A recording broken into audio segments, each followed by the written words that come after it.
Chairman PTI barrister Gauhar का कहना है कि मौलाना फजल रहमान के साथ 26 यानी तमीम के मुसव्वदे पर तकरीबन इत्तेफाक हो चुका। ये वही मुसव्वदा है जो खुसूसी कमेटी ने मंजूर किया, लेकिन इस पर हतमी फैसला कल बानी पीटीआई से मुलाकात के बाद किया जाएगा।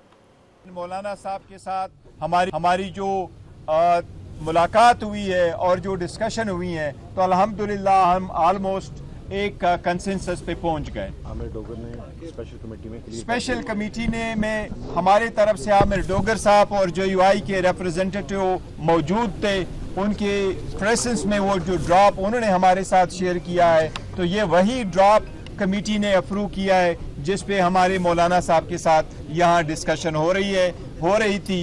इंशाअल्लाह ताला उम्मीद है कल खान साहब से हिदायत के बाद हम फाइनल अनाउंसमेंट करेंगे, लेकिन आज मौलाना साहब के साथ हमारी ऑलमोस्ट कंसेंसस हो चुकी है। ये हम खान साहब के सामने रखेंगे और खान साहब की जो हिदायत होगी इंशाअल्लाह ताला वो हम कल आपको अनाउंस करेंगे।